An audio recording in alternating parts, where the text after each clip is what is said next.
Mel. And the co-host Roogle in the building. What's going on, Roogle? I can't hear you. You gotta undo your mute. Undo your mute. All right. There we go. This virtual thing, I tell you, we'll probably get it when it's time to go back. Yeah. How's everything going? It's going pretty doggone good. Pretty doggone good. Thanks for asking. I was just trying to get in the groove, change it up a little bit. You know what I mean? We got a Father's Day show today. Yeah.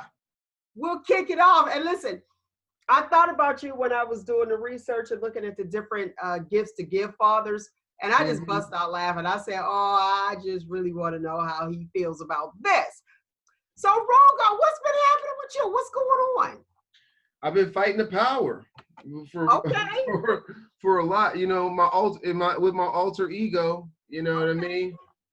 You got a cape on? A cape on? Or you just being super dad? Trying to do what I can do. Been putting out a lot of literary works about the conditions of our school district. Yes, we are definitely going to touch on that because I got some questions. Yeah. I definitely have some questions, so we're gonna. And I got answers. I'm glad. Listen, I got answers, legit answers supported with documentation. There we go. Listen, just.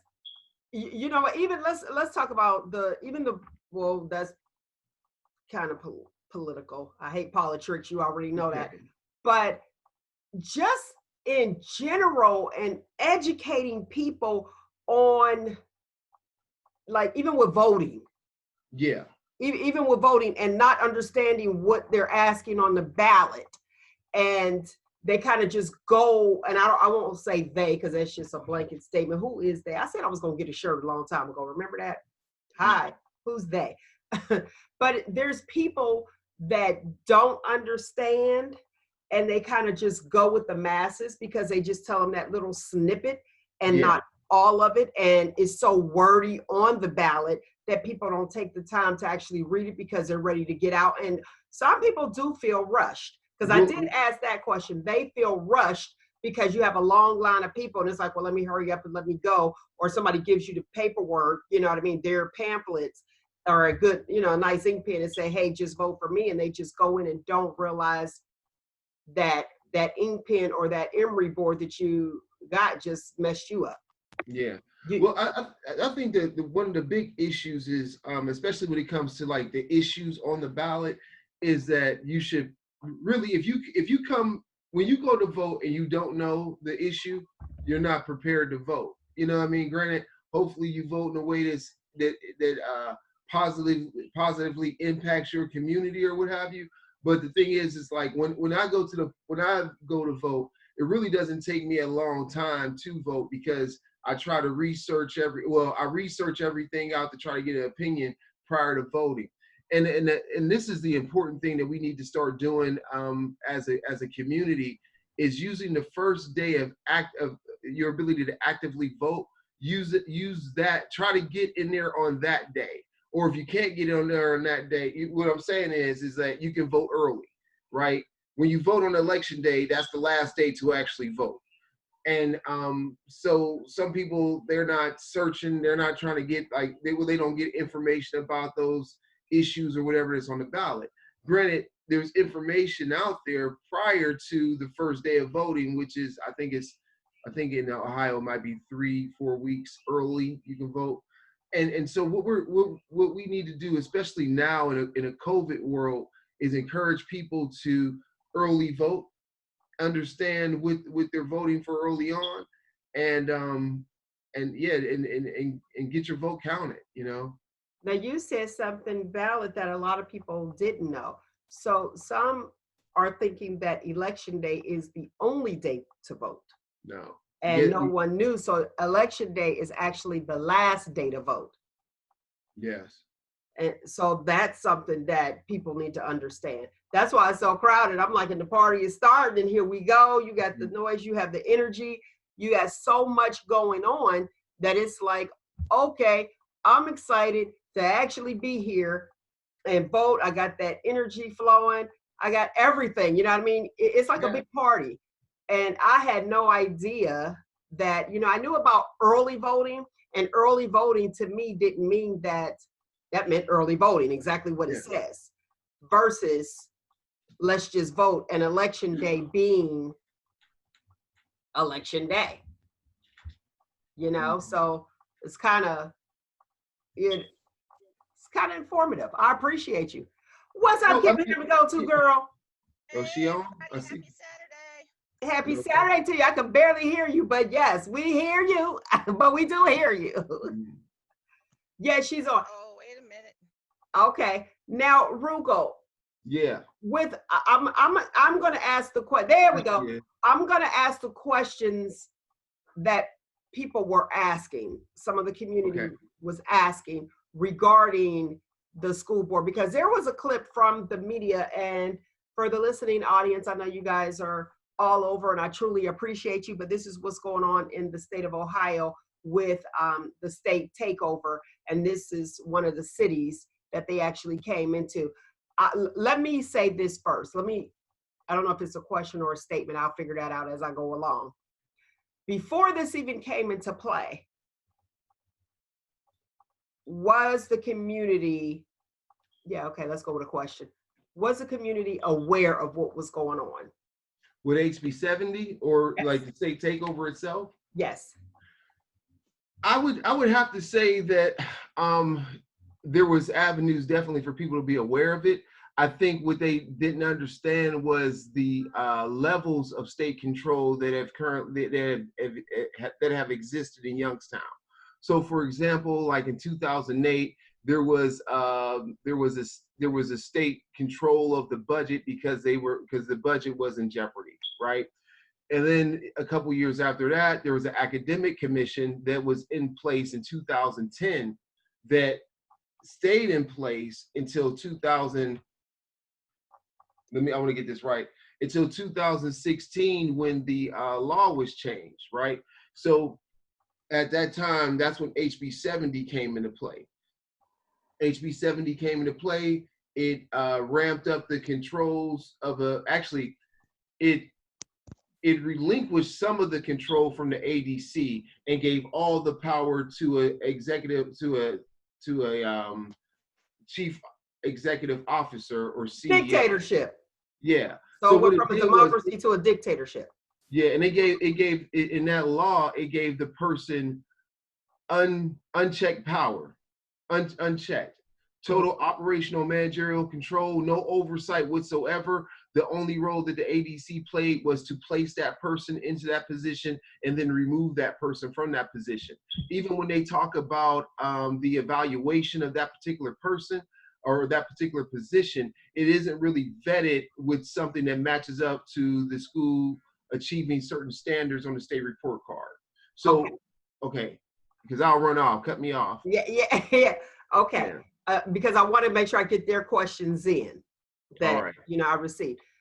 And I don't know if I was able to actually complete what I was saying. There was little clips of a meeting that you guys just had that the media actually put out there, but they didn't put all of it out there. Yeah, I didn't watch it, so I don't know. Well, you know that's my job. Yeah. So I watched it, and I was looking at the response of the community on the social media sites, on the news media sites, and it's really mind-boggling to me because, one, let me say this, 2008, 2010, all those meetings, the reason I asked you what did the community know about it, you said there were avenues. I agree with you 100% because I was at every meeting. Yeah. Okay. And I was at that meeting on the west side when Clarence Bowles, shout out to Clarence Bowles, when he yelling the whole night, I had to get out. I was at those meetings where it was like, whoa, we need to know what's going on. And I actually put the information out there too. I have on some of my YouTube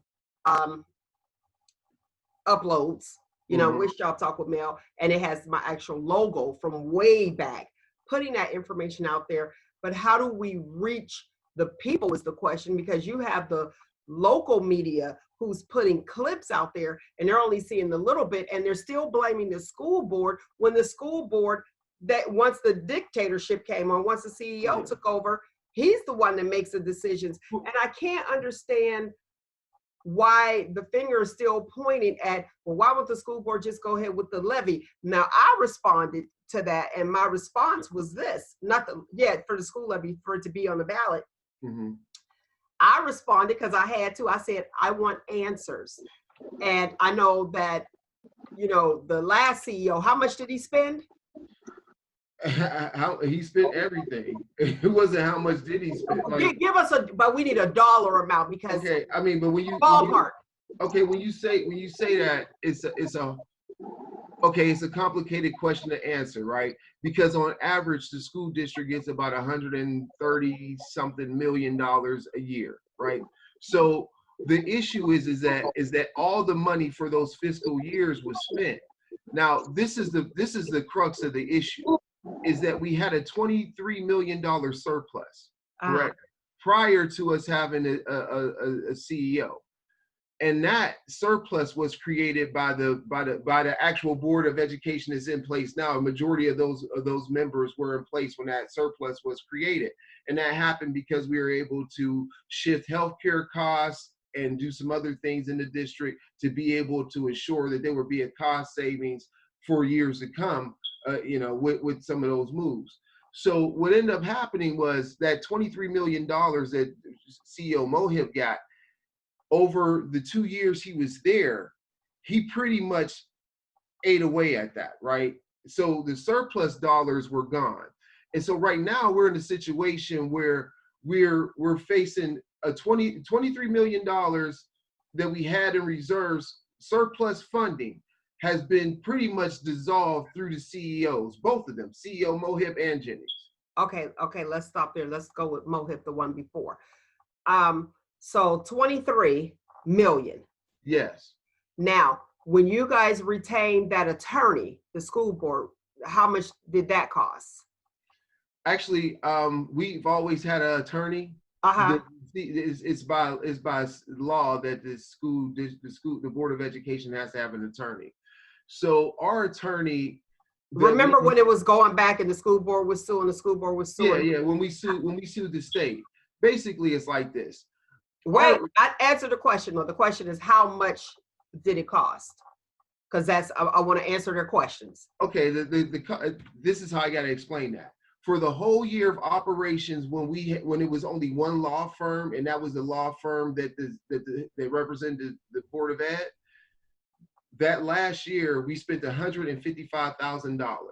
Okay, but that was everything. That was everything illegally that the board had to take on. Okay, exclusively $150,000. Yes. Versus 23 million from the CEO. No. The surplus was there. We created a $23 million surplus. The CEO came in, and you're asking how much did we pay in legal fees for our last year, right? We paid for the whole district to be for all the legal issues for the district. It was $155,000. The CEO comes in the following couple years, and he had multiple law firms. One of which I think in 2018 got paid $1.2 million, and then they had like 5 other law firms. So since the CEOs have had control, they've spent about $4 million in legal fees in 3 years. Now, remind you, we're suing the state, not the district.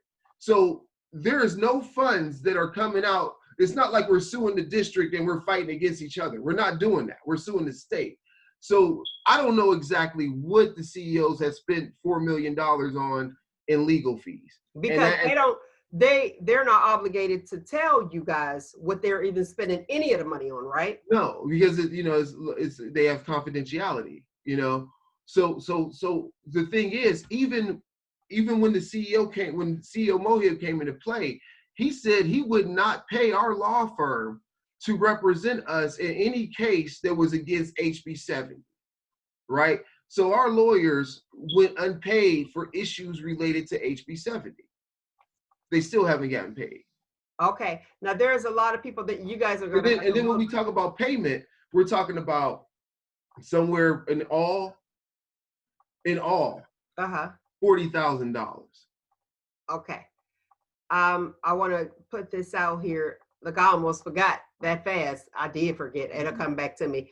Um, a lot of people were asking, a few people were asking, what is it that we know? What did you do prior to, if you could just sum that up really fast, prior to the CEO takeover? What did the school board do? And they, people are complaining that they're always fighting, and here they are fighting again. And that's what I saw, recently. Well, I think the issue is that the fight is an ever revolving fight, because when we fought, like, okay, there was issues where people fought, there was arguments in between the board, but the issue became, what is the argument for? What is the vote? Like, do you understand what resolution was passed and why people were fighting against it or fighting for it or whatever? We had situations where, when you talk about the ADC's relationship with the Board of Education, yeah, we had arguments about them not providing books for children. They're over academics, but yet they didn't want every child to have a book. They wanted the kids to have books in their classroom as references, but no book to take home, right? Yeah, and then say that your child didn't complete their homework. Yeah, so it's like, so I was like, what? So those are things that we're fighting. Those are things that we're fighting against. And then we had some people that were coming in. They had their own agendas. We had a person that, before they even took office, she started running to be a state representative. We had another person. He's off. Running to be president of the United States and everything like that. You had all these different agendas and things that were coming in that weren't being true to what wasn't true to what we needed to meet the children's needs. Right, but there was so many things that was going wrong. Like, we fought about, hey, they got rid of a guy who was an amazing administrator who was a community man. We fought to keep him, even though they ended up having the last say and they got rid of him. Like, some of the issues we fought for were to keep our school district whole. We fought about them wanting to get rid of Youngstown Early College. Since that program's come into existence, we've had to fight almost every year to keep it. So some people, like, the thing is, the rhetoric, the news or whatever will have you think the rhetoric, they can't get along and do all this other stuff. But the crux of the issue is, like, what are we really arguing about? Like, even now, yeah, we have a problem. We have a problem because we have a system that is not sustainable, that even if it was sustainable, isn't meeting the needs of the children and hasn't done so. We've performed worse under almost every state category in performance under a CEO and ADC model, right? Okay. So, okay. I can show you. And that's true. That's true, because I remember the last CEO said hang his F on the refrigerator or something like that. That was just really ignorant. Yeah, that was ignorant. And I thought was rude. Now, with that being said, a lot of the complaint is that you're arguing within each other, and that's what the news end up capturing. And I already know, you got Messy Bessie. I seen her the other day when I was watching the news. I was like, you got to be kidding me, which actually gave me a clear understanding. And this is me speaking, gave me a clear understanding as to why probably maybe 8 years ago, 9 years ago, it was before you, I don't know when it was, but before you got on the board, where other board members were like, no, they did not want her on. And now I'm looking at it and I'm saying, oh, I see what's happening. And it's almost like, what are you fighting for? And people, when you look at the school board, you look at the school board as there are direction. There's the one that's supposed to make the decisions, and they're arguing within themselves. Now, here's my question to you. Once the CEO took over, because they're still saying the same thing, they arguing amongst themselves. I'm saying the state is the one, the CEO is the one that's making the decisions anyway, and they didn't dismantle you guys, but you guys didn't have any say so in anything. So you were still in place under the first CEO, and they're still putting the blame.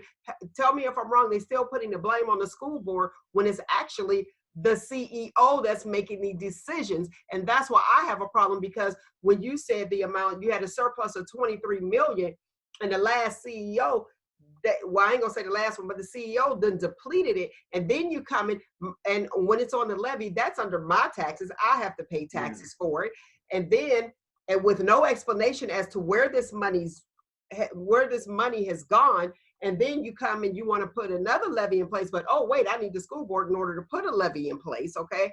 And then you want the school board to ask for money, but even if it wasn't a school board, if you asked me for money, if it was my cousin, if it was somebody in my family, if I'm giving you funds and it's like, okay, here you go, and you don't tell me where you spent this amount of money, and then you come back and knock on my door and ask me for some more money. No, I need an explanation. I need to have the right to say, hey, where's my money going? Why is it that you keep asking me for money and you can't tell me where the 23 million went the last time, and you think I'm okay with giving you more? No, that's just me as a citizen. Go ahead. Yeah. See, the concern is this: is that a levy is needed, and I truly believe. Okay, first of all, let's break it down like this. Okay, a levy is needed, but we'll still be in the deficit, right? Yeah, we'll still be. It'll still be a deficit that they created. But the issue in Ohio is that it's been deemed unconstitutional the way schools are funded, right? So the way our whole funding structure is unconstitutional. But no one in the state legislator or governor, the governor, he doesn't make laws, he just signs them in, but he has influences on what those laws should be, right? No one has addressed it, right? So that's the first injustice here, because that when you have a system that is deemed unconstitutional and how it's funded, there's always going to be systemic racist issues underlying with those particular things. So, like, well, there's a race. There's going to be a lack of funding that should be spent in certain areas because of whatever, right? And so, what they don't want to do is they don't want to flip the bill to do the right thing.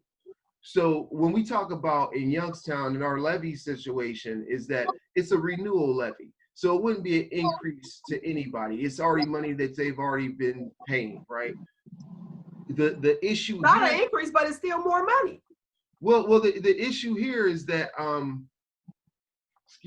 the issue here is that if a levy is passed, there's still a $29.5 million deficit that the district will have in 2024. But granted, when you look at, like, I can show you the 5-year forecast. When you look at it, that deficit, that's the maximum level, that's the projected maximum level over 5 years. But the deficit will happen early on. So in 2023, if a levy is passed, there'll be a deficit of $12.5 million. In the previous, in 2022, we'll only have a surplus of like $275,000. And so what the state recommends is that a district have at least $10 million, a district of our size at least have $10 million available of surplus funding. Well, y'all did. Y'all did. Yeah, we did, but they spent it. It's spent, and we have gotten no return on that, on whatever investment they've made. And that's what we're arguing about. Our argument is that this deficit has been projected for, now it may not have been this great because it only gets greater as you spend more money. But there's been a deficit projected for the last 2 years that we've been telling them that, hey, your plan is unsustainable. This does not work.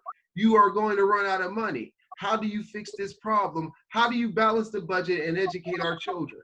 Now, and so that's one of the issues that we've been trying to get out there, is that we've been talking about this for the last 2 years. After the first year of spending, it was like every year there's a 5-year forecast. So in every 5-year forecast that we've had previously, it's under the CEOs, it's shown that there's going to be a deficit. Okay, hold on. So, I want Kim to chime in here. I have so many questions, I don't even know where to start, but I think I'll start with this one. The perception is that the board is now having this conflict within itself, as well as the conflict with the CEO, conflict with the legislation. What can you guys say to the community that will show them that you guys have some power, and in what area, to assure that the monies, if granted, would go to where it needs to go? What needs to happen at this point for trust and confidence to be reestablished so that people can hear your argument with a clear mind and not all of these other biases? Well, people just need to look at the facts. I mean, like when I say look at the facts, it's like I'm providing people whatever documentation they need to show that my argument is valid, is a valid argument. So when I say that, it's like, okay, look at the state report card. Like everything that I'm bringing is open to anybody to be able to find out. They just need to dig for it. Now, what I'm doing is How we gotta aggregating that. dig? How come it just can't be out there? Well, I mean, you got to go on the website. You got to go to Okay. the, the board of, I mean, not the Ohio Department of Education website and look at it, and then it's understanding and interpreting that data. So what we do, what we're talking about, like they're talking about infighting in the board right now. The issue is that everybody's aligned. Now, how they show the clips, I don't know because I didn't watch the last thing, but the tone is that everybody wants accountability for where the district is going. Everybody does. Now there's a disconnect on, like, okay, Miss Adair has always been against a levy. Like she was never for a levy. She's not for levies at all. Renewal levy, new levies, whatever levy, she don't want a levy, period, right? And she states this all the time. She stated this since she's got on the board of ed, that she does not want a levy. What's period. her rationale for that, though? She just really I'm making it as I don't really know what her rationale is. She'll talk about how the school district, how the community is in poverty and all of that other stuff, blah blah blah, right? But it doesn't, to me, it doesn't, like her argument isn't enough to persuade me, just because if she truly felt that our community is too poor and it's unconstitutional how we've been funded, then why is she making that argument about fixing funding for education? You know what I mean? Like she's not making that argument that that funding for education should be fixed. She's just against us having a levy passed. Okay, and I'm asking because I'm not trying to show that there's conflict on the board, but for those who are listening to understand where all of the different views are coming from, because cohesiveness is your goal and everybody has their rights to their opinion. But just like Mel is saying, we've seen so much of nothing from the community standpoint. Why should more be given to what they already see is nothing? So we're just trying to see what the mindset is of the school board and understand the argument, because so many people don't understand. So I asked that question just so that we can see the different perspectives, because not everybody understands. Even if you explain it, even if they go to the website, some people just aren't understanding, and they need to hear from the voices that go with the faces that they're seeing. And this is true. And the thing about it is like this, is like, hey, I'm out in the community, I'm doing stuff. You have they have my contact information. They know who I like. If anybody can ask me any question at any time, and I'll sit down and have a conversation as long as we need to have it for them to get an idea of what's going on, right? You know, so some of this is like, okay, for example, I sent out a letter and it went to everybody in City Hall, the governor, it went to like state legislators, it went to everybody I could think about sending it out to. I sent it out, right? I sent it out to media outlets and all that kind of stuff, talking about the issues that we've faced. And it hasn't been the first time that I've done this. I've actually went down to the house, the state house, and testified several times about the things that were happening in Youngstown. So these things, like, they know it's happening, but the design is to remove public education throughout Ohio, especially in urban and rural communities. It's no doubtedly the plan, because if it was about fixing the environment for educating children, why isn't it that the parts of HB 70 that talks about funding for issues, supporting children holistically, haven't been addressed? They have not been addressed, and the CEO has carte blanche power over everything, but has not implemented one strategy to meet those other needs of the legislation. And those are things that we're arguing about, is that you can't just enforce one part of the law and then not enforce the other part.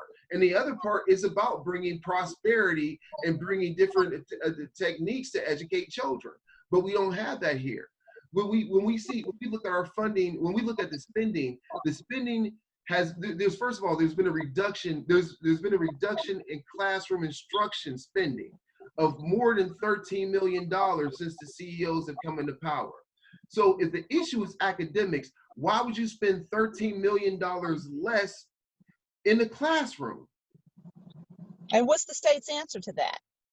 The state's answer to that is HB 70 gives the CEO complete operational managerial control. And the thing is, this is what they're trying to do.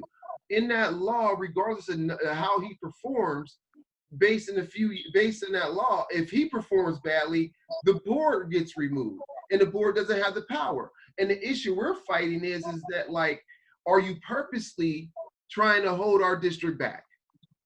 And if you're trying to remove the elected board, because the elected board is truly the voice of the people. Because when you have an appointed board, they select who they appoint. But so for example, Mayor Tito Brown has to pick from the people that the CEO has identified. So do you think he's going to identify people that are going to have adverse, that are going to ask that next question? They're going to hold him accountable for his spending, the practices in which they educate children, how they work with staff, and how they handle if we have control over our buildings or not. Okay, so an appointed board. Let me put this in plain English, layman terms. So the CEO, he just picks his team. Yes, he picks the. Okay, this is what he does. He picks the roster. People picking who they want. So pick his team. So the CEO he'll pick the roster, and then he'll tell the mayor to pick the starting five. Okay. You see what I'm saying? Yeah, there you go. Okay. So it's not even a true selection of who the mayor thinks is the most competent to be able to helm the leadership piece. But even if that was the case, they only have their powers are so limited that they don't have any control over what direction the CEO goes. So they're just seat fillers. Yeah. Okay. It's a false belief that it creates a belief that there's a shift, but really what it is alignment to one goal, and that's to satisfy HB 70. And as we saw, it hasn't improved education. And not only has it not improved education in Youngstown, it hasn't done it in Lorraine or East Cleveland. They're facing this whole thing. And this is one of the arguments I want to make to people, is that if this model worked and if it was successful, why is there a moratorium on it? A moratorium means that you cease to enact that law because it's not working. They put a freeze on it because it was going to be in Columbus and 11 to 14 other places, but they stopped that from happening. So if it's so good, if everything is going so good in Youngstown, if everything's going so good in East Cleveland, everything is going so good in Lorraine because of this legislation, why would the very people who enacted it put a moratorium on it? Because they know it's not the way. Okay. Now, with that being said, can you let us, we the people, know what's the difference besides the democracy versus a dictatorship? What's the difference between having a CEO in place versus having a school board? Besides the fact that in a school board, we the people have a voice and we elect who we want in place versus a CEO being put in place. Regarding the children, as far as like overseeing, let me ask this: what is the job of the school board? Let's start there. Let me do that. Very good. That's the question. The original job of the school board is really to oversee two employees, and that's the treasurer and the superintendent. And so with that, not only with those, and that's for the actual function of the district. When it comes to the other piece, that's being able to levy or tax or be able to present taxation to the community. right? And that's the part that we're at now. So it's those two things. And so when you have a person that is like for example, when we govern over a CEO, I mean not CEO, but a superintendent, we collectively help shape the direction which the school district is going. Like for example, Youngstown Early College was created by superintendent and a board of education. You know what I mean? Like, you know, those are things that come together when you work as a team to be able to get those things done. For example, wait. So the job of the school board was to oversee two employees, the treasurer and the superintendent. That's what you said? Yes. Okay. Now, what is the job of the CEO? The CEO's job is that he has complete and unlimited power when it comes to operational managerial control of the district. So what that means is that, okay, let's say like when you had a superintendent, if a superintendent wanted to spend more than $5,000, he or she had to get that approved by the board first. The CEO can spend $5 million and has to get and doesn't have to get that approved by anybody, right? And so that's why we're in a situation where money is being spent so rapidly, is because there was no oversight or accountability on how that money was spent.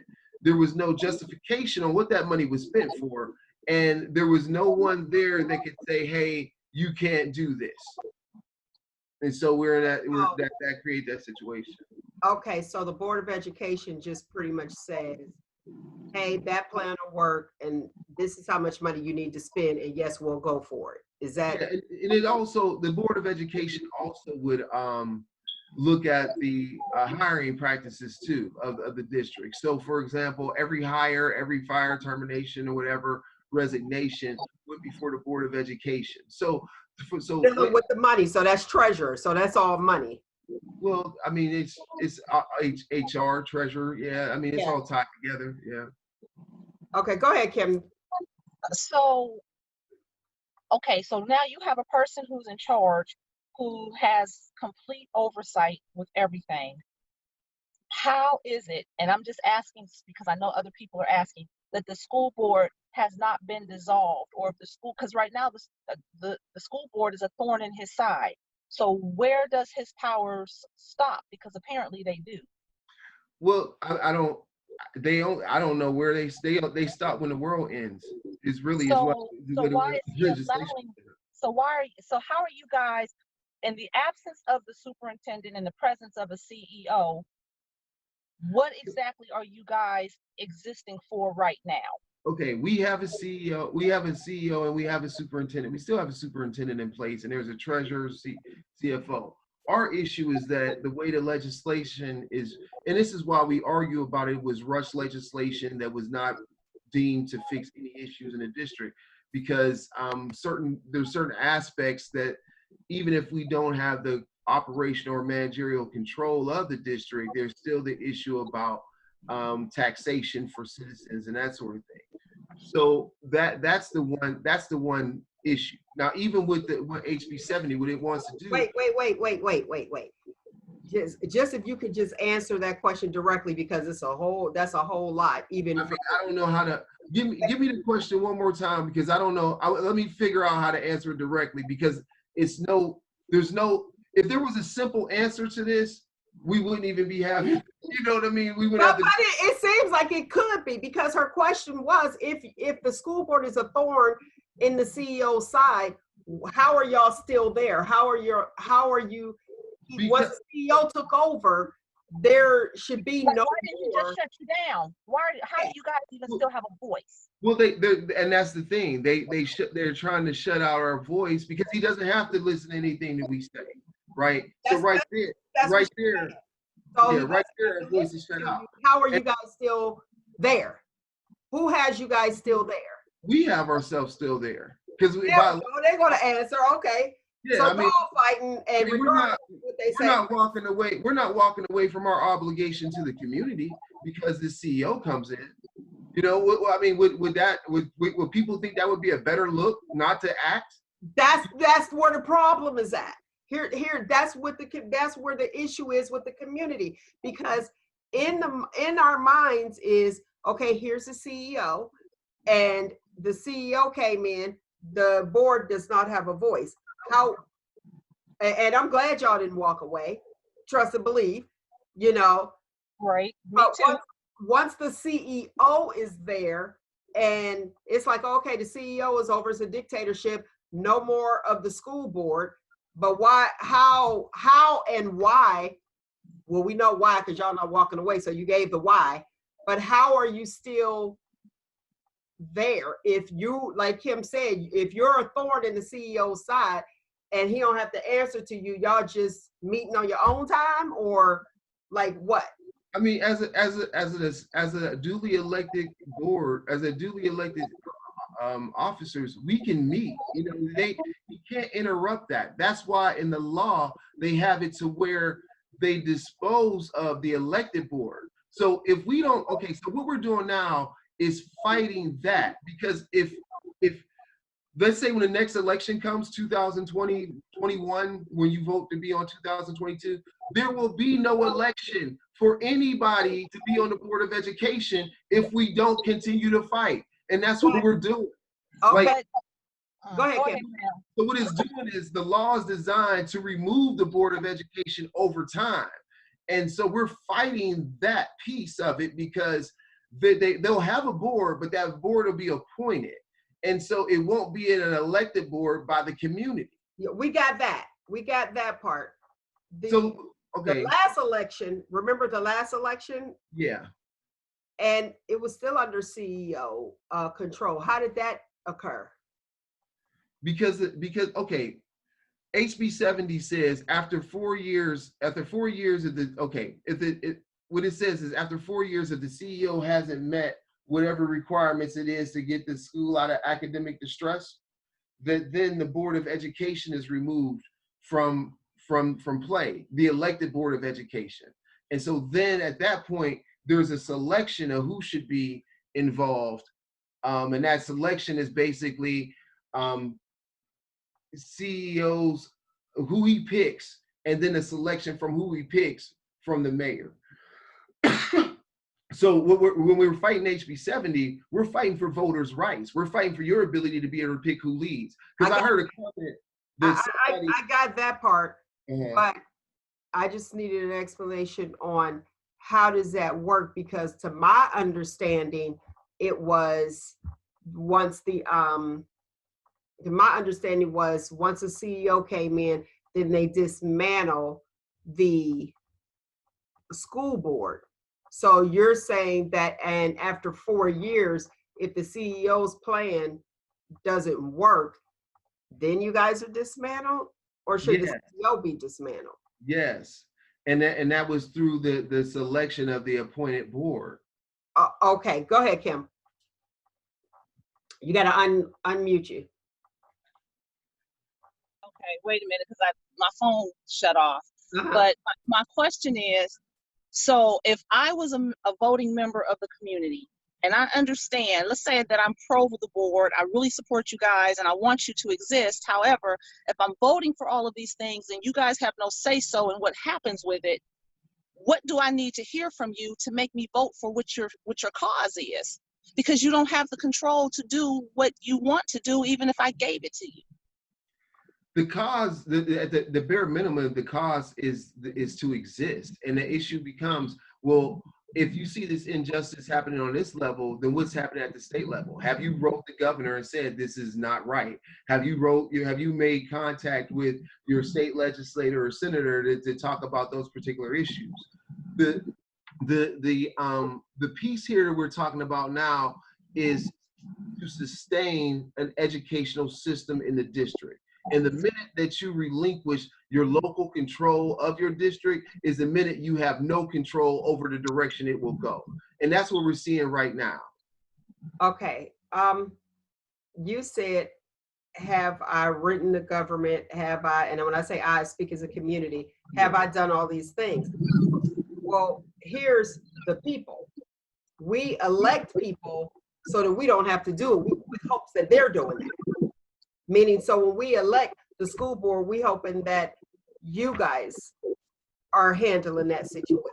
Yeah, but the argument becomes this though as well. You vote for the governor. You vote for the governor. You vote for all these other people. Oh, but here, I hear you, but we don't know that. I'm speaking for the community. We don't know those steps. We know this is who I want for school board. This will be a good person, and this is what I'm doing. Yeah. Oh, that's what we do. So we're able to vote and trust and believe wholeheartedly. I believe in the power of being able to select who you want to represent you. Not somebody just coming and like, okay, this person is going to do it. We are not going to have a centralized, I don't like the centralized system.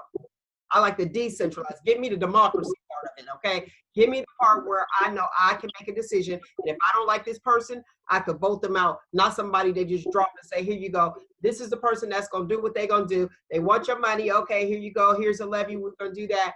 And I'm not opposed to the levy. And I have to say, in this area with Youngstown City Schools, I don't ever remember Youngstown. Some of the other levies don't pass. I don't ever remember Youngstown, and help me with that, ever not passing a levy.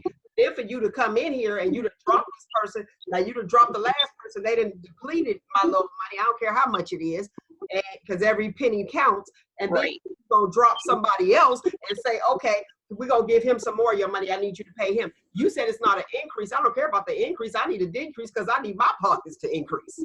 Well, and what we're arguing now is the fact that the CEO has no plan in place to address any issue with the deficit or how to educate students, right? And this is and I wrote a letter and it went to all the leadership and I explained that to them.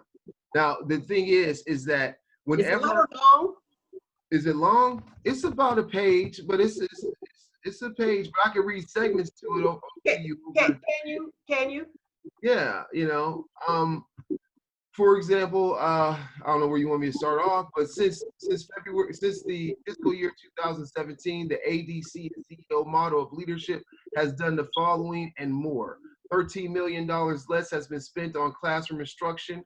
They removed the STEM discovery schools, visual performing arts programs and after-school programs, and social workers from the district. They dramatically reduced music, band, and foreign language courses from the district. The CEO has not completed negotiations with the teachers union, and it's been like 2 years. And that's important to know because you can't balance the budget without. Keep reading. Keep reading. Okay. In addition to HB 70, it suppresses voters' rights to choose leadership, taxpayers' rights to financial accountability, and destroys collective bargaining.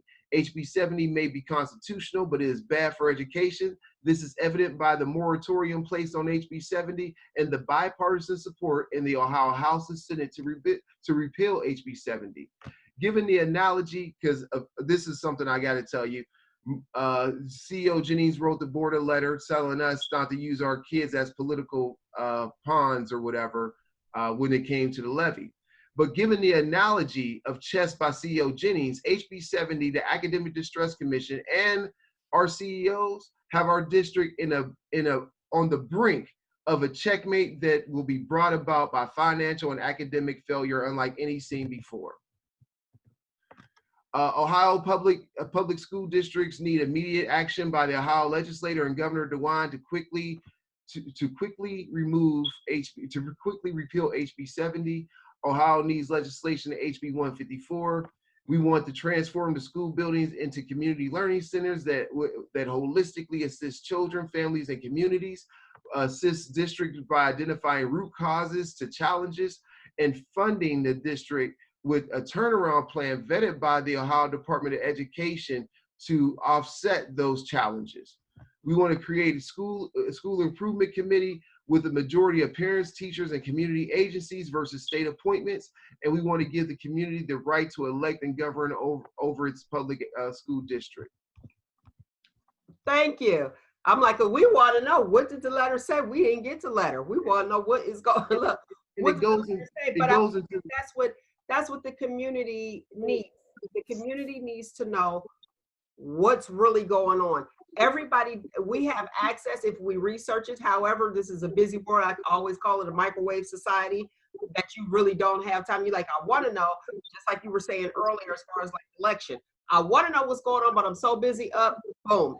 And you said like election day. Election day is actually the last day. A lot of people didn't know that. We just thought that you just had to go vote on that particular day and not early vote.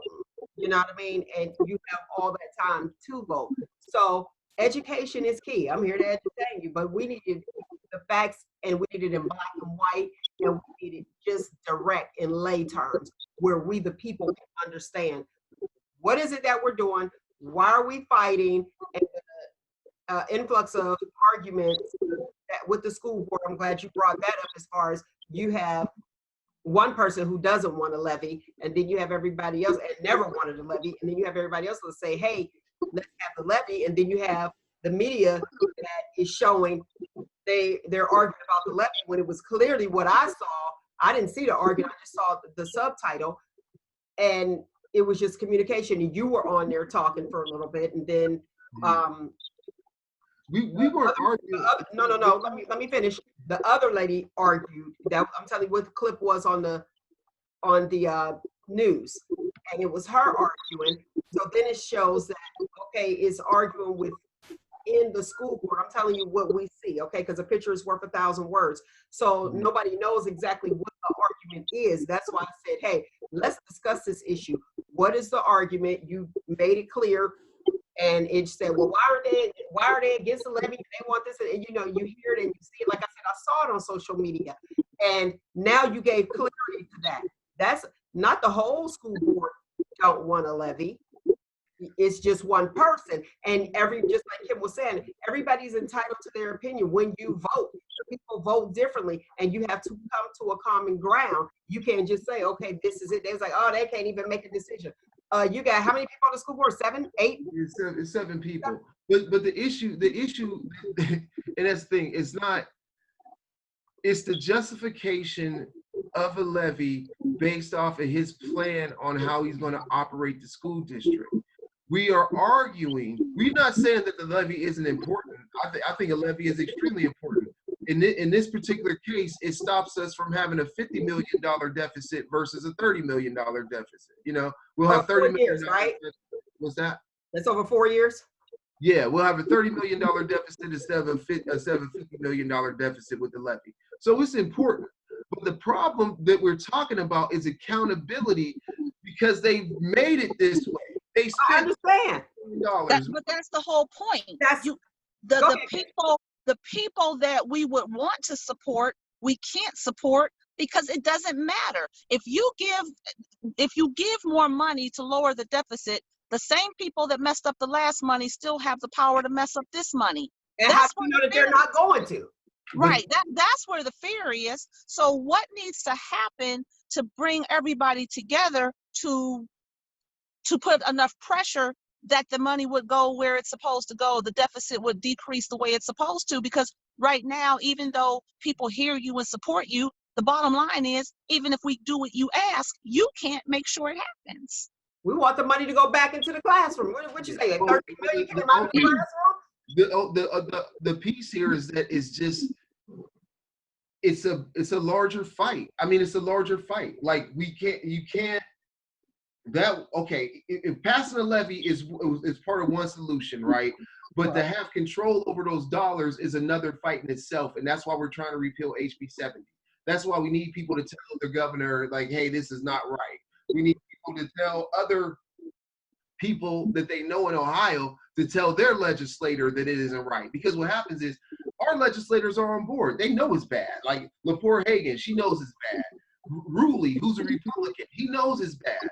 The issue becomes, it's these other people, it's like maybe 10 other people somewhere else that don't have to answer directly to Youngstown people who are staying strong to this legislation.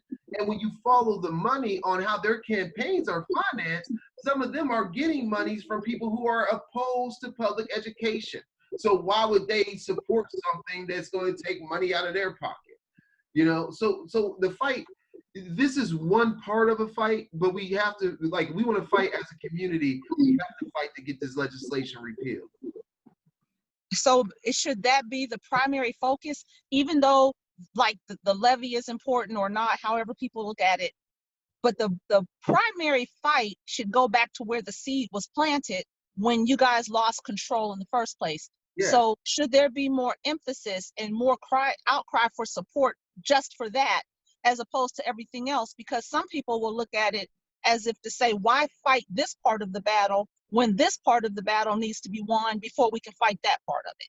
Because the thing is that if you don't collectively fight at all points, like I'm fighting this thing from the legislation point of view. I'm sending out letters. I'm going down to Columbus. I'm trying to organize people locally. I'm passing out information. I'm aggregating all this We information. got that. Like it's a fight that we cannot say, well, we got to stop fighting it. We have to put more energy on this side versus that side, because what happens is this. Let's say we don't have a levy.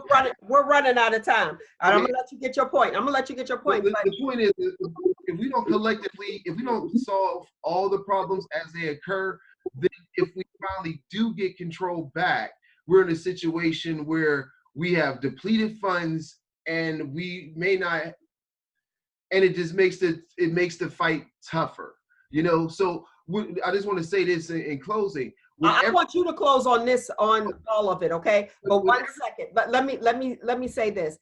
Here's the thing. It's like, why should I put all my eggs in a basket and I don't know who's gonna get this basket?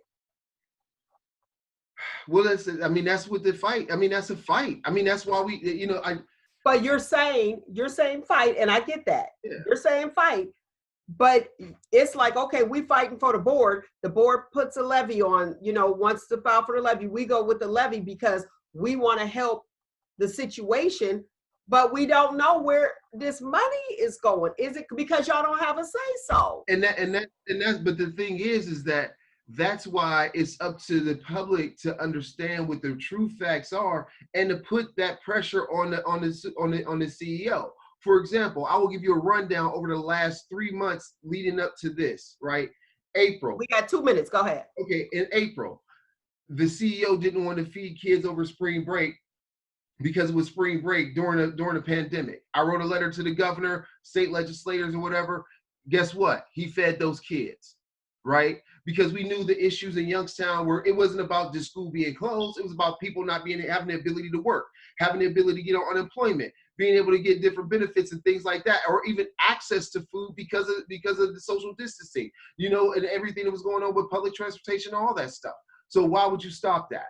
We got that change. The NAACP was upset that he didn't pass out technology to the students, like the Chromebooks and all that stuff, so they can learn from home. Guess what? We mentioned that too. That got changed. And even though it was slow, there's public pressure being put on him to do the right thing. Even with us talking about how are you going to write the district's budget and all of those things. Now, yesterday they had a meeting, and after that meeting, he's talking about he's going to make $1.4 million in cuts. But $1.4 million in cuts is a drop in a bucket compared to how you're currently spending. But the point is that collectively as a community, when we identify what the problems are and we work together to put pressure on that person or that commission or the governor or state legislator to have something change, it happens. It's happening, but it's not happening at the speed that we need to happen. And right now, what we need is all power to be returned back to the local board of education so that the community has a right to engage those people on how those dollars should be spent, what the course of educating our children will be in the future, and have accountability for every aspect of the district. Right now, we don't have that. Right now, we have a person that was in place in August and now he's sending out, I just got yesterday an email talking about, well, this is a survey about how we should align the school district for next year, for this coming year. You've been here since August, and you're asking us in June, late June, about what the new school year that's supposed to start in August should look like? That doesn't make any sense. When you make changes to a school district, you have those changes vetted and you start implementing them in March. So this had nothing to do with COVID, nothing. This has everything to do with with them skating by without having accountability. If you were on the ADC's meeting yesterday, they asked him that he was supposed to be giving them a financial report every month. And then guess when the last time they got a financial report was? January. So even the people he put in place, he's not even giving them the information. So when you hear us arguing and having to put out information requests and having to actually go to the Supreme, we had a member go to the Supreme Court to sue because CEO Mohit would not release information, and our board member won that argument. So these are the things that are happening. And I know I'm spilling out a lot. I know I'm saying a lot, but there's just so much, and I've been like so involved in this and like all these different aspects of it. But the truth of the matter is that, yeah, a levy helps the problem, but the lack of accountability by the CEO will exacerbate the issues that we currently have in place. They want to say that they want to debunk their own 5-year forecast. They said it won't come to that, but it has come to that. It has come to that. We are in that situation, and they've already cut programming. They cut programming prior to the money being an issue. Off the bat, they cut the stuff. Now we're in a situation where, you know, our CEO, he has this rhetoric of saying he wants to, instead of calling our students, he wants to call them scholars, right? But when you look at the definition of what a scholar is someone who has a specialty in a certain area, right? So you took away our discovery schools, you took away our STEM programming, you took away our foreign arts, you took away our language, and you took away our band. You have not provided our students with the opportunity to truly be scholars in specialty areas because they no longer exist under this ADC and CEO model. Okay, listen, we have to wrap it up because we are running past. I got you. It's a lot to okay, yeah, because we got to stay the course here. Thank you very much for discussing that, because people want to know. I'm a firm believer of having a voice and having a choice. We have to vote. I'm not okay with a dictatorship, because to me, that's what our president is trying to have, a dictatorship. Where he's like, I want to do this. This is what's going to happen. No, please, please, please exercise your right to vote. Please keep things in place where you can actually make the choice for yourself. And if you don't like it, you can vote that person out. That is key to me, having a voice and having a choice. I believe that everybody, you're allowed to be who you are. It's okay to be you. And yes, when you see the arguments that the media pick up on the school board, and you do have that, you have differences on boards, period. And then you come to a common goal. Don't look at it as a negative. You have to look at the entire picture. A picture is worth 1,000 words. Look at the entire picture and say, okay, who's thinking the way that I am and who's not thinking the way that I am, and then vote accordingly. And that's regarding the school board, because you elected these people to be on the board, okay? I'm glad that you guys didn't give up, so thank you for saying that. Truly appreciate that. And I also want to let the local listeners know, on July, I think it's the first Sunday in July. Is that July 1st? Whatever it is, the Community Connection is what Madonna Chisholm Pinkert, the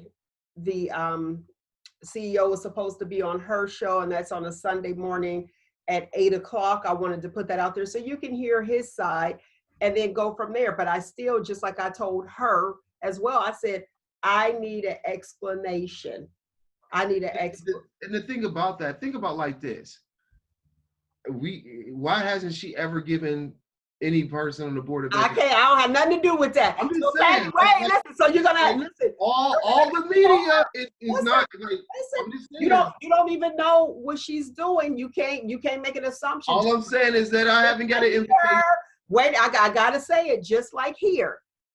My platform is open to anyone. Now, what she don't have nothing to do with me. I just had to say that, and I knew that because you already know me. I'm about unity in the community, and I wanted to put that out there so you can hear from both sides. Now, I don't know what he's gonna say, but I'll hear him out, because guess what? As people, we have a choice and we have a voice, and it's up to us to choose what's best for us. Now, I ain't got nothing to do. You have to call Madonna and see what happened. The only thing I'm saying is that, you know, it's really funny that like whenever there's a take or there's a one-on-one conversation about It's not two people.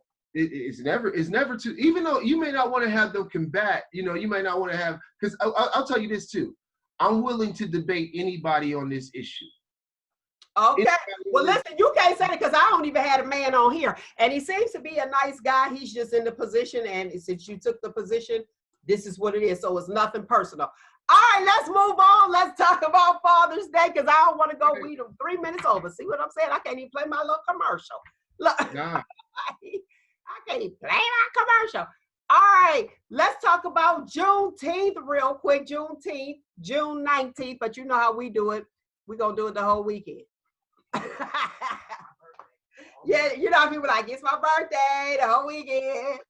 So yes, Juneteenth will be a national holiday starting June 19th of 2021.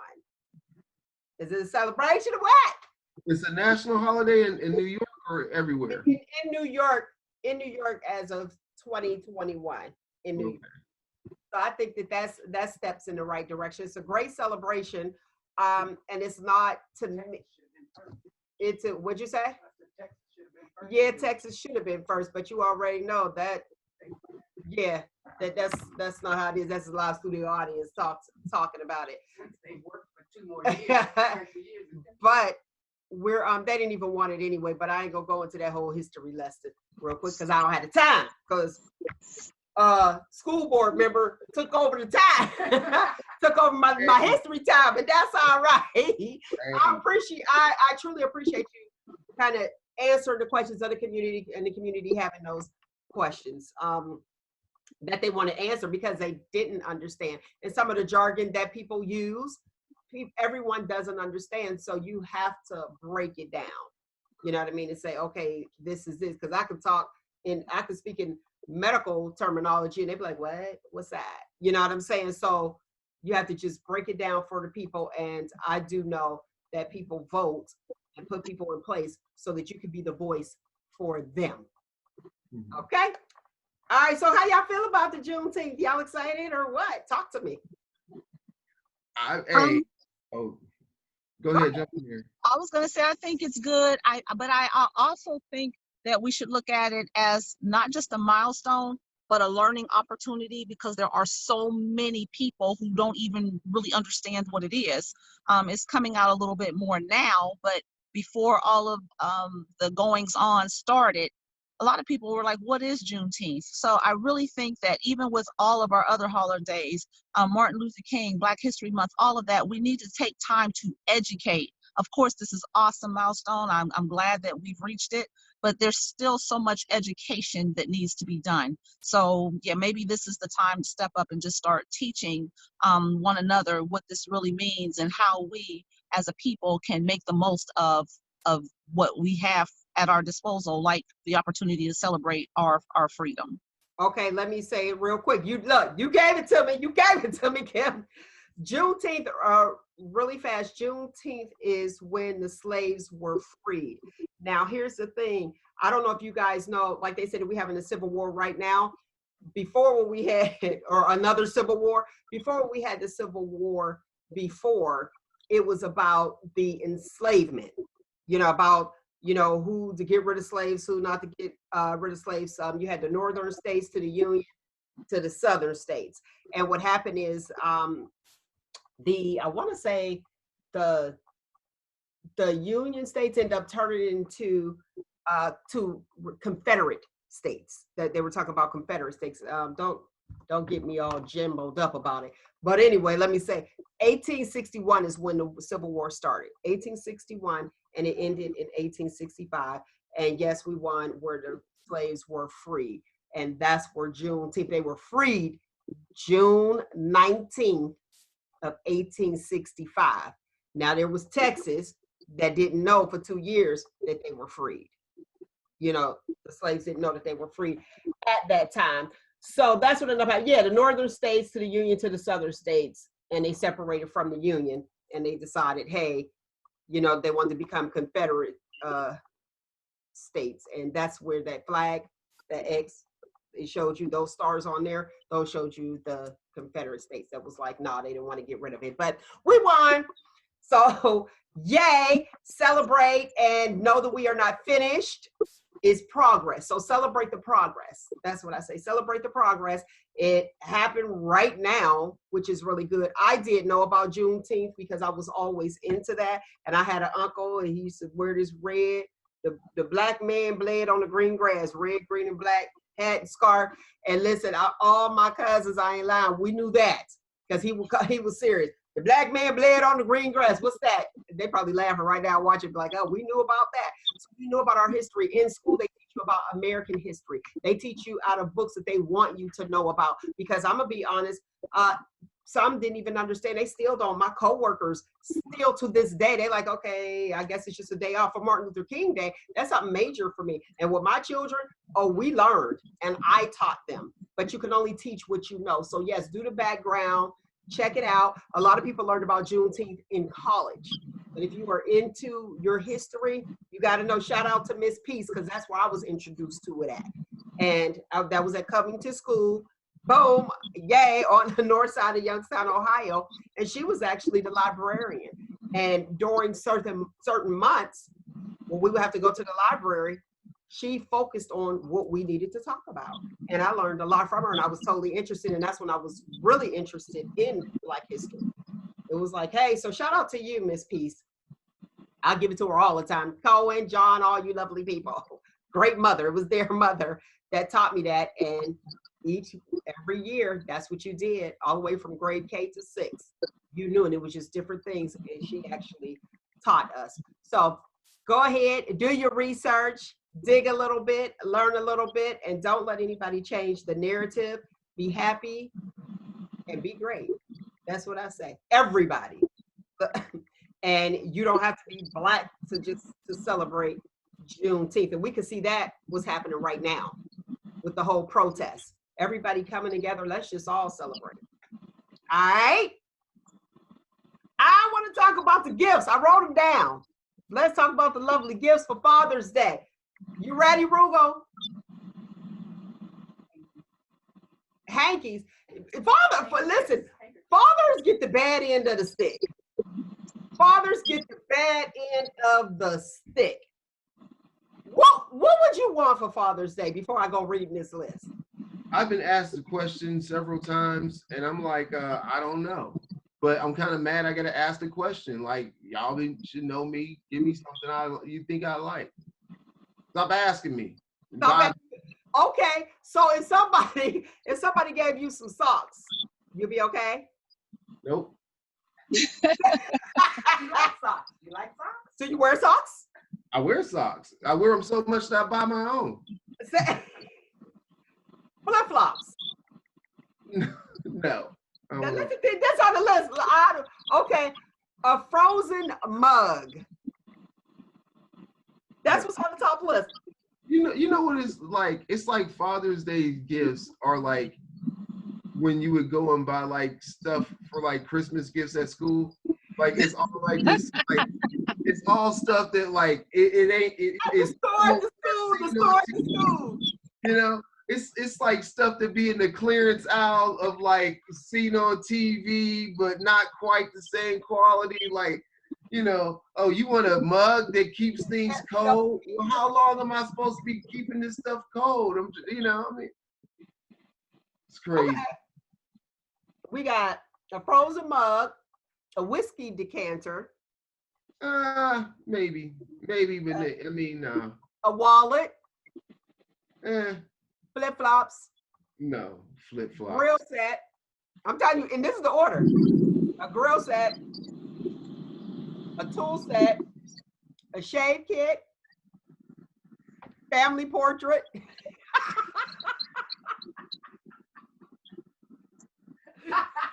As seen on TV. Oh man. A smartwatch, engraved pocket knife, a facial kit, and a gift card. That's how they make it this year. I don't like the idea of gift cards ever for a gift, just because I don't like it. I think, Nobody I took think time to think about you. Is that it? you're better off giving cash than to tell me how to spend the money you're gonna give me. And Like tell you you already, how to? you already didn't put no thought in it. You said, well, I think you like to shop here, so spend the money there. I'm just like, well, just give me the money. Like, we don't have to have a middleman in this. You know what I mean? So I just,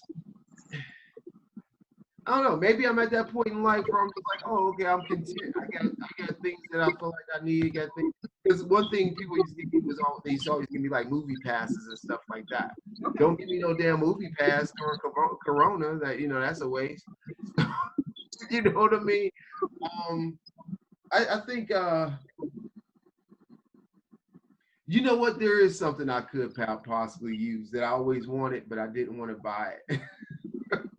and that's one of those things where you can vacuum seal stuff that you want to freeze or whatever. Oh, okay. Yeah. I mean, that's kind of a practical gift, but if I got one of those, I would be happy about that. Like I think it was my birthday or Christmas. My son bought me a knife sharpener, and I enjoyed that. Because you cook.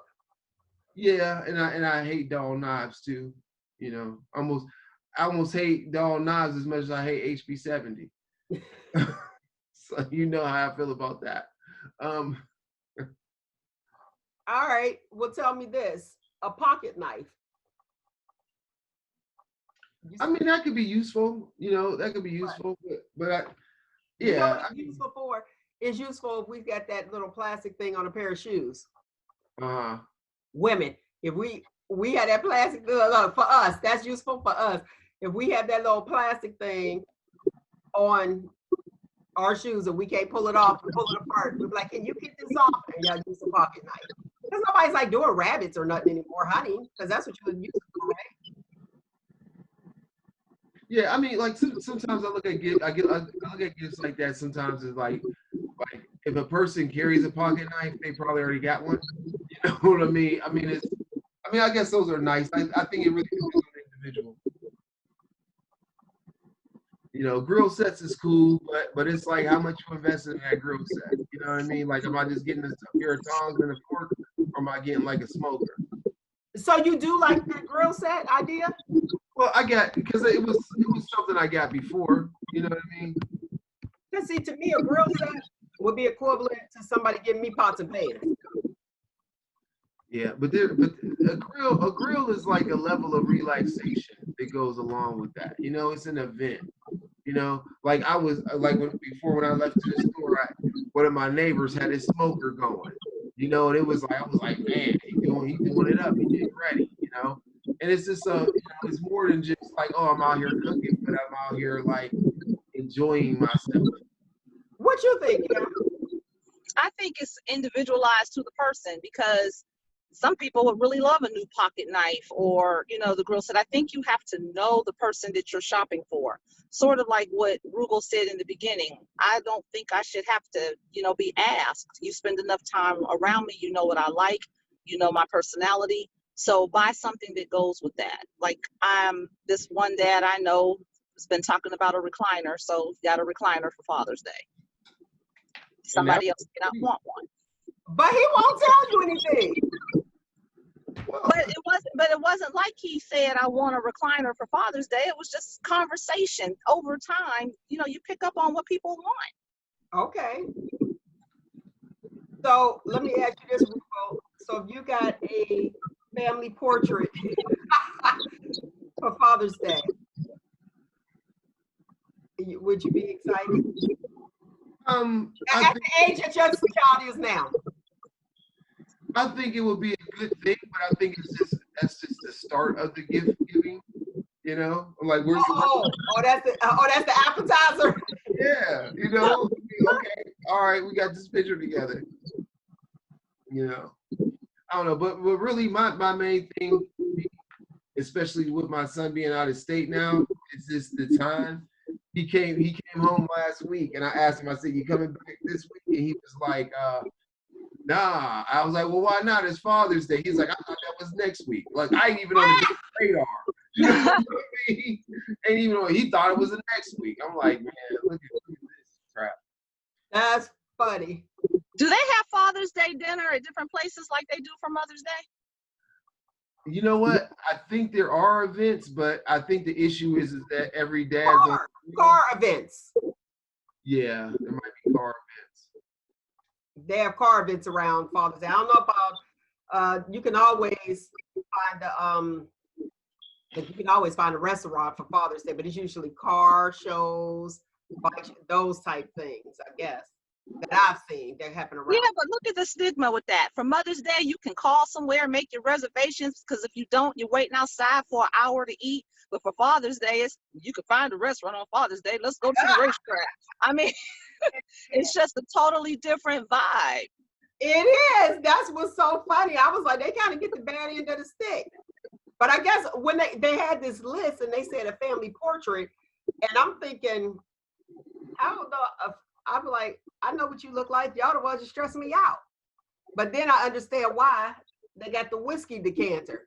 I was like, they got a whiskey decanter, a frozen mug, and a family portrait all together.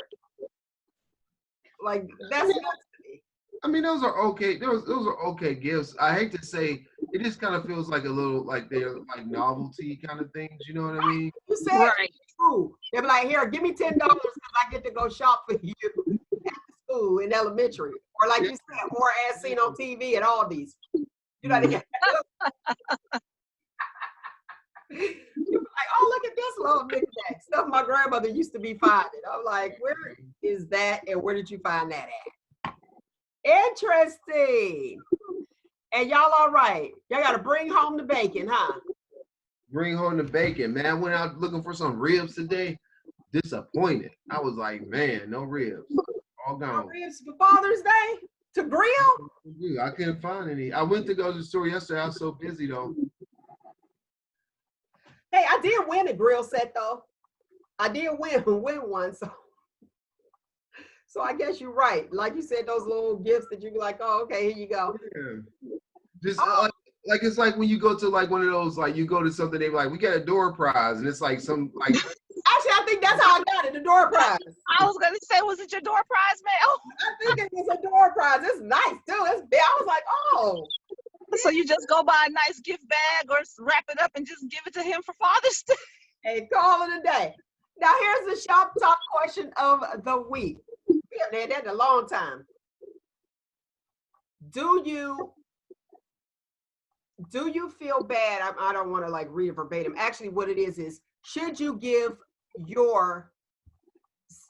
somebody other than your father a Father's Day gift, even if it's your significant other and he's a father? That's what it actually is. It actually said, should you give your significant other a Father's Day? You know, if he's a father, a Father's Day gift. Why is that a question? Hey, why wouldn't you? Some people no, that ain't my father. Do you get it? So do you not want something for Mother's Day? If that's the understanding in their relationship, then okay, that's cool. But some guys don't give their spouses, if they don't have children with them, they don't give them anything for Mother's Day. They give their mother something for Mother's Day. And usually for like, if you have children, the gift that you get is from the children. How about that? Because I did it on Mother's Day. How about that? Well, if that is how their relationship is, if that's the dynamic of their relationship, then that's fine. As a general question, I think that anybody who has who's a parent and they're interactive and all, I don't see an issue with that. But I could see where some people would say, don't get me a gift. So I guess that just depends. I personally give Father's Day gifts to other people. Do you? Okay. Or cards or things like that. But at the same time, they give me Mother's Day gifts. So that's nice, because guess what I say? Happy Father's Day. Mm-hmm. Yeah, and if that's cool, then that's cool. What about you, Roogle? I think like when I think about that, I think sometimes I've went to places where it would be a gathering of fathers, and like it's pretty much like sometimes the gift could be, hey, I brought the beer. or it's like, you know, we all there or whatever, we're all together, or you know, what have you. And that's kind of funny because I thought about having a a fatherless Father's Day gift. I mean, a fatherless Father's Day gathering, and it was more or less like for people like myself whose fathers are deceased, having something like that. But I thought I was like, I don't know, that seemed kind of sad. It really doesn't. I come over. And then look, what y'all have? Well, we got a Father's Day cookout. That's it. The fatherless Father's Day cookout. Daddy, come on over. Yeah, I'd be like, Father's Day cookout. Hey, here you go. Call it a day. Me personally, mine is just like Happy Father's Day. And yeah, a card is nice. But Mother's Day, it's just like I expect something from my children for Mother's Day. So I got my stuff from my son. That daughter keep telling me all she does is shows me pictures of what she got me for my birthday, Mother's Day. That's what she does. She shows me pictures and she says she'll bring it. I never see it and she'll have it on. I was like, oh, she's like, I'm gonna bring it when I come in town. I'm gonna bring it on down. I said, okay. She was wearing it. So it's like, oh, okay, you bought yourself a gift. She probably got that from me. Bought yourself a gift and said it was for Mother's Day, and here you go. So you don't think that there's an issue with that, and you said you're just like, okay. Help us, Roogle, last minute Father's Day gifts. We got one day. Well, if under these circumstances, if you gave money, it would be you could always use the account. You could always use the argument, hey, I couldn't get out there, Corona, so here's some money, you know? But money to me is like, okay, thanks, you didn't put time into it. A card is more, you know, personal. Mm-hmm. Yeah, I mean, you know, I mean, I think really it boils down to time, you know. I mean, if you come up with a great gift, and that, you know, that's But you don't know what the great gift is. But I like Kim's. Kim said a recliner. That was a nice one. You got any ideas, Kim? That would be sweet to get that. I don't know. Just go back to some of your conversations and think about some things that were said and gift accordingly. And if you can't think of anything, they have gift cards now that go to different places. It doesn't just have to be a one-place gift card. So I don't know. It does something. More than just Happy Father's Day, unless the relationship is okay without that. To me, if you're in a relationship with somebody, part of who they are is a parent. And all of that brings the dynamic together, even if those aren't your children. So I don't know. I see it a little differently, but I mean, it's not the end of the world if you don't do it. A card is the bare minimum. Okay. Now, Roogle. Let's look at that. Now, you said that'd be sweet, but you never mentioned the recliner. But you said that'd be sweet. So maybe, see what I'm saying? But when you gonna start telling people what you want? Hey, just come and buy me a recliner. I'm with Roogle. Get him a recliner. I'm with you on that one, Roogle. You know, like, hey, you know I gotta sit down somewhere. Come on. You know, come on. Quit propping your foot up on a chair in front of you. Get me a recliner. School, you know, you see me doing all this to try to get comfortable. A chair. That's a good one, a chair. Because you usually do have a chair, but like, no, you can't sit in that chair. Yeah, and the way they come now, you can get them with like with the ports in there to plug in your phone and all that kind of stuff, vibrating back and all that. You get, hey, a chair. I mean, hey, you know. You heard that? Y'all heard that? Look at that request. He want the one with the plug in your phone. All this stuff. And actually, at Sam's Club, they had one that was about, I think it's like $3.99 or something like that. But that's not bad. Yeah. Oh, so you really looked at a chair. I didn't say buy it, but I looked at it. You know, I mean, I did some window shit. Okay, wait. Were you alone? Was your wife with you? Maybe she might have been there. I don't know. Because she got mad at me today because I didn't have an answer for her about what to get me. Well, you know now. Get the recliner. She know now. Sam's Club. Ah. Hey, oh, wait a minute. And if you could get one, what color would it be? What color would it be? I think they come in black and brown. They leather. They're like a leather. Okay, you'll take either one. Either one of them would work for me. That's one of those pieces that you just build around that piece. You know what I mean?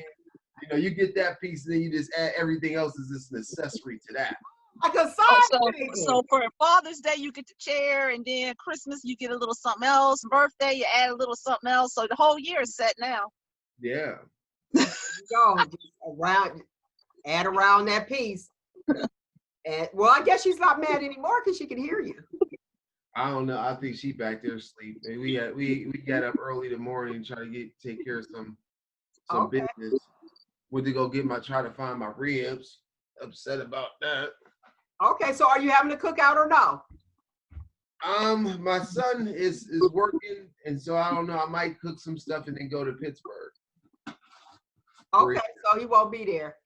All right. I'd like to take the party to him. What? You gonna take the I really don't want to. I mean, I don't want to, but party it's like in Pittsburgh to him so you can be around him for Father's Day? I know, man. I'm kind of like, man, part of this is like I don't want to have to travel, especially I can see if it was like a tropical resort or something. I'm like, we going to PA. I want to go to PA. So how do you feel about celebrating things after today? I'm perfectly fine with that, you know, because it's usually, I mean, the day is one thing, but it's the people you choose to celebrate that make it special. And so we even talked about next week is doing something like that too. And who knows, next week I might be able to find my ribs. Hey, and your chair might be on sale. I would say then chill in your recliner afterwards. Yeah, because I was thinking about buying myself a gift today. I wanted to get one of those portable in-house air conditioners that you can like move around in other places or whatever. Dude, you got a lot on your list. That's like $400 though. He I was like, I don't know if he was like, I don't know. Yeah, but you do know. I mean, there's enough. I mean, because it's like, to me, like the gifts I just talked about, those are like hundreds of dollars. You know what I mean? So maybe I'm being. But you all want flip-flops. Maybe Roogle is being frugal. Yeah, but but you can save the money over a period of the year. Father's Day comes every year, like Christmas and birthdays. So if you don't get it this year, you could say, you know what? It would really be nice to have a recliner. Maybe you'll get it for Christmas because you do know what you want. You just haven't said it. So tell them to save up and then like say this is your birthday, Christmas, New Year's. I mean, yeah, your birthday.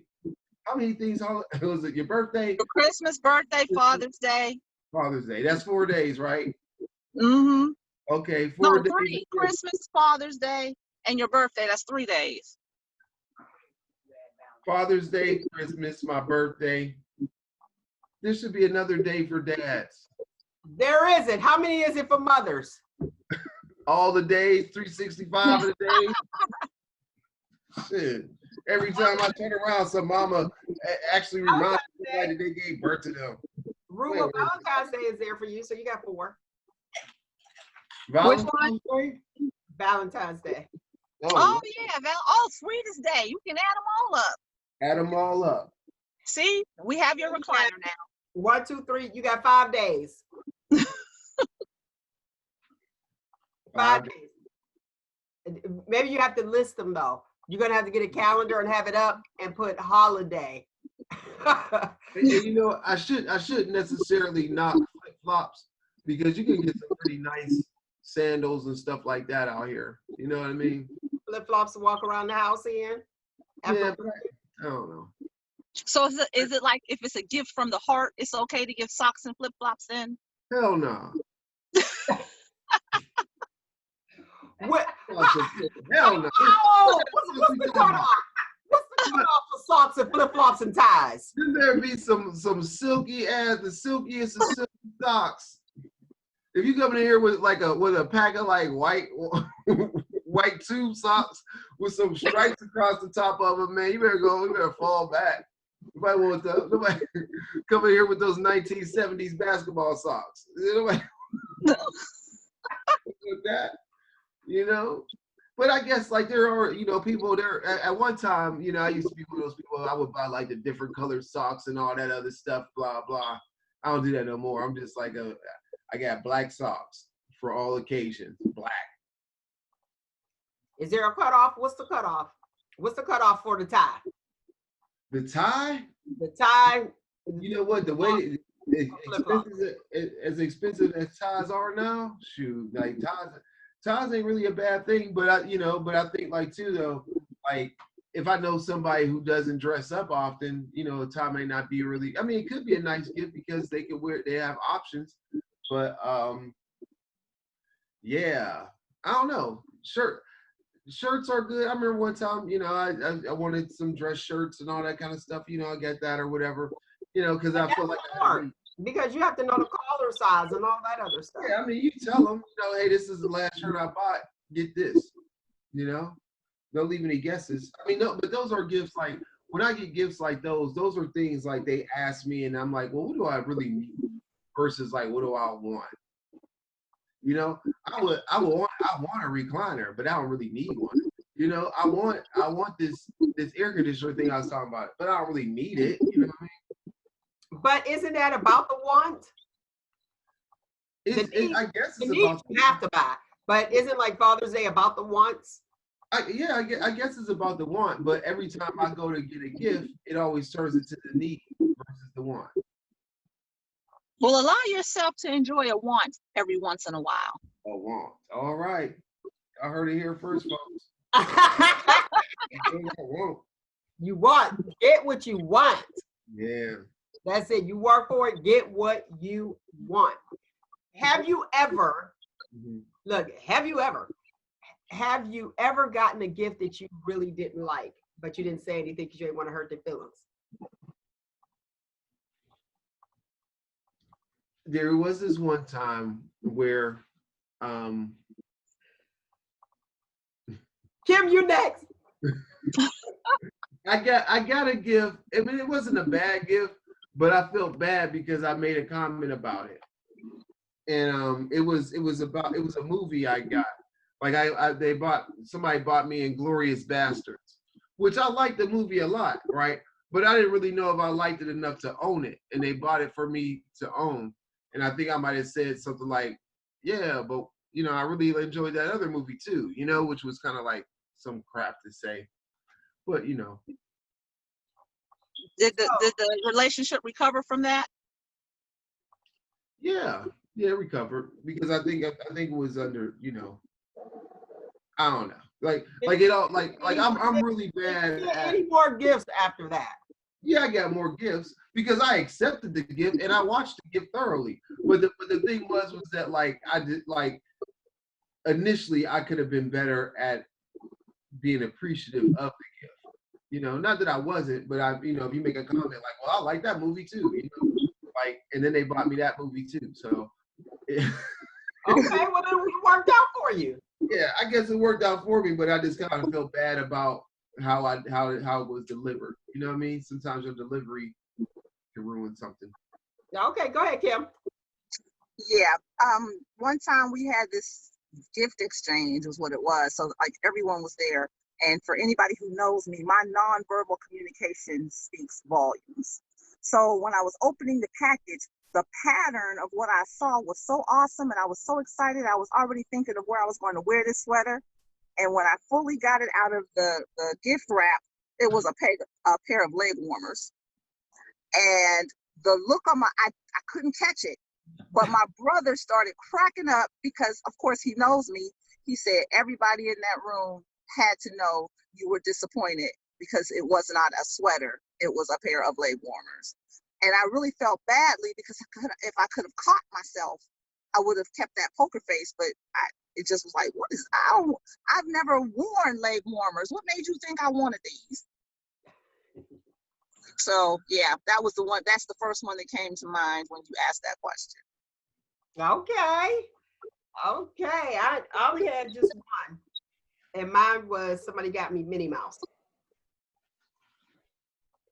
I don't like Minnie Mouse. I was gonna say you like Mickey Mouse. I like Mickey Mouse. And they tried, but I didn't want to say I don't like her at all. And they try, and I thought, you know, I know that they put some effort into it, and they probably wasn't sure. They probably just grouped them together, Mickey and Minnie. I don't like Minnie, not like that. I like Mickey, but I just looked and I was like, oh, okay. I actually said it though. I was like, thank you. And they said, what's wrong? I was like, I don't really like Minnie. Excuse me. I said, I don't really like Minnie. They said, really? I thought you liked. I was like, Mickey. I said, but I appreciate the thought though. So would you tell someone if they gave you a bad gift, if you didn't like it? Would you tell them, or would you just? I coached, it's funny because I coached a couple on this very subject. And I think the way you handled it was best. I really appreciate the thought. I really appreciate the gesture, but I really don't like Minnie Mouse, because if you don't let them know, you might get Minnie Mouse for everything now because you did not know. Or because they did not know and you did not say. So I think that there is a way, and maybe it's the timing of it. Maybe for now, let me just enjoy the gift. We'll get through the day, and later on down the road, let's talk about, what I do like, what I don't, preferences, not in the way of, okay, it's time to sit down and have the lesson on what I like and don't like. But at some point in time, bring up, I really appreciated the gift, but I'm more of a Mickey Mouse fan. So yes, I do think you should say something. But I think the timing is a key, and please show appreciation for what you did get. It was a guy, really good friends. He was married for 21 years. And we were sitting there just talking, working, talking. And he left his wife. And when he left her, he's 21 years. Guess what he said at the end? He was like, and I don't like scrambled eggs. He ate scrambled eggs for 21 years because he told her when they first started dating, she cooked him breakfast. And he said, oh, and he complimented her, knowing he didn't like scrambled eggs, but he said that they were really good. And they got married every day. He said every day of his marriage for 21 years, she would cook. He would have to eat scrambled eggs. I said, well, did she give you a lot? He said he ended up telling her, I don't want that many. It's time for it. He said, but at the end, he yelled when he was done, and he said, and I don't like scrambled eggs. Who eats scrambled eggs for 21 years? Wow. So what else was he not comfortable sharing about himself? That's why he complimented her at the beginning of the relationship, and then boom, and he said, and I asked him, I said, you ate it all? He's like, I would throw them away. I would say that I was full. But he finally told her at the end, and she was shocked. She was shocked and was more disappointed. How about that? Well, I mean, I'm with her. 21 years, if you can't tell me that you don't like eggs, what else don't I know? What else was a lie? I mean, that's almost total deception on his part, because something that simple for that long becomes a very big deal. You ate, first of all, you lied that you liked them in the first place. These are good, but I prefer them sunny side, up or over easy. I mean, how hard is it to just say what you want? It's not telling people what you want that's the issue. It's how you tell them. It's showing lack of gratitude for the effort. Okay, 21 years, you've shown more than enough gratitude, but now it's all turned into deception. Right, 21 years. But and here's the thing. There's other issues there. The issue, it sounds like to me, even when he was talking, I felt like 21 years, so you were living a lie. And what else didn't you like that you just was like, well, this is what she likes, and I'll just fall in and just deal with the situation? Exactly. You're right. I mean, lie by omission, by not telling her the truth. And to me, there's a habit involved with that. What else did you deceive me about? Or what are your issues that you don't feel confident enough to express your needs? It's one or the other. But let's think about this though. Why didn't she ever try to spice it up and give you some grits or something? Maybe she did. Why she keep it the same all the time? Because he complimented her and told her he really liked it. And she's obviously trying to please him. So, I mean, she did her part. He was the one who did not reciprocate the integrity of that situation. 21 years. Hilarious. Yeah, that's deep.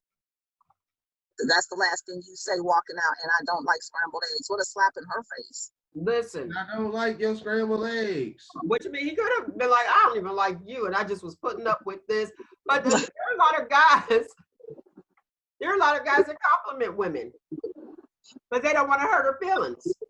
Oh, you look great in that dress. And then every time y'all go out, she put on that dress, and you really don't like that dress. Whose fault is it? It's his fault. I'm not saying I don't like you. I'm just saying I don't like that dress on you. But right. So how would you tell a female the way things are that you don't like the way they look in something? If you are in a relationship with someone and you cannot say, I don't like that dress, there is a bigger issue.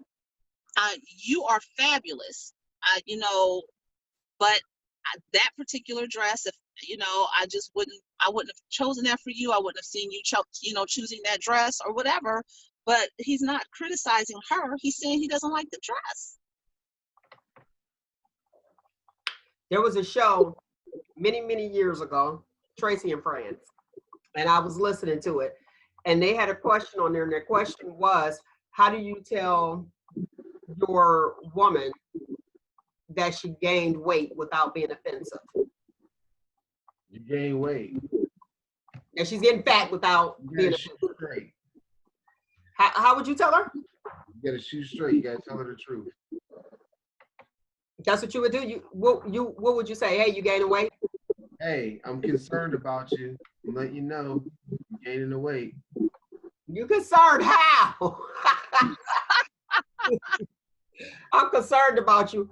I'm concerned about you. I wanted a slice of pie, and you ate the last slice. I'm concerned. What would you do, Kim? How do you tell? First of all, if you're involved with this person and you're spending time with them, is the weight gain because they're overeating, or is the weight gain because of a medication they're on? What is the nature of the weight gain? If you don't know that, sit back and observe a little bit. You can sort of, ask, are you feeling okay? Are you stressed out? Some people stress eat.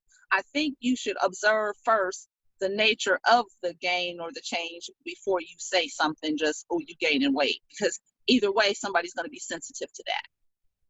So make sure you're sensitive in your approach. But if you're saying that because you're not going to love her anymore because she's gaining weight, then we have an issue anyway.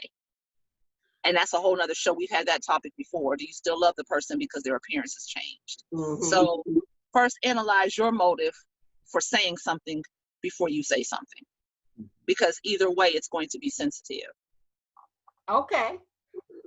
Oh, I guess it would be to a certain extent.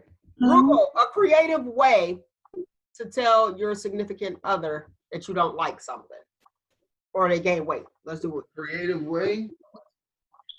Be like, hey, I took these vows, if there was vows taken, and it says for better or for worse.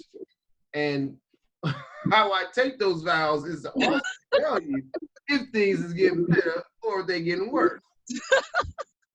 So when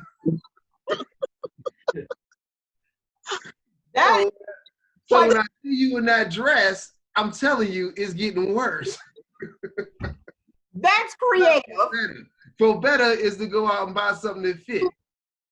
For worse is to go wearing that. Why don't you consider well, we don't want a gym membership in COVID times. Yeah. But why don't you say, hey, let's come walk with me, or let's go play some kickball. No, the thing is though, like seriously talking though, especially being a person just got out of the hospital myself, being like those health issues and things like that, they're an important concern. And if you think that there's some unhealthy habit or something like that somebody's indulging in, or you see things like okay, maybe they are gaining weight. How active have we been lately as far as like going out, doing different things? What's the routine that we live in that's keeping us sedentary? And then really looking at those kind of things. Because I think like sometimes you get in the ruts where you're, you go to work, you do your thing at work, you come home, you go to sleep, and the next thing you know, 5 years pass. It's the same thing, you know what I mean? Right. That's true. So I think the thing is really staying like how Kim said, was observing and then like taking action and really looking at that, because you may be playing, like I may play a role in that. If I can't be upset about people in my household gaining weight if I like, make meals every day. make people gain weight. You know what I mean? Yeah. Or if I'm like, hey, we having pizza every day. I mean, you play a role in that. It's environmental factors is basically what I'm getting at. And how do we control those? How do we look at making our environment around us a healthier one or a better one for, if it's the couple losing weight or the couple learning how to salsa dance, whatever it is. I think that honesty comes with your ability to understand that you have a commitment to that person, even if they don't like what you're saying. Okay. Very well said. I agree with that. That is good. Or if they're so comfortable at their home, like you said, if 5 years go by, so don't get them no air conditioner or no recliner. They never leave the house. I ain't never leaving, especially with my decanter with wine in it or whiskey. That's I'm damn sure gonna be at the house. Hey, lovely people, that is my time. I thoroughly enjoyed you. Kim, you want to wrap up today's entire show real quick? First of all, get involved in your community. If you don't know how to get involved, ask someone who does know how you can. Happy Juneteenth. If you don't understand what it's about, find someone who knows, look it up, research it, know what you are celebrating. For Father's Day, the most important gift that you can give is your love and your time. So please be appreciative as the giver and the receiver. And that's all. And if somebody is gaining weight, take time to work with them. Don't attack them. All righty. Well said. That's Kim Ham, the go-to girl. How can anyone contact you? KimHam, Hey, there you go. And it is Kim Ham, the go-to, T-O girl. All right? Spelled correctly. The way we know how to spell. I'm like, they got everything so fancy now you can't even keep up. That is my time. I thoroughly enjoyed you, lovely people. Find you, embrace you. Most importantly, always, always love you. Until next week, people. Shout out!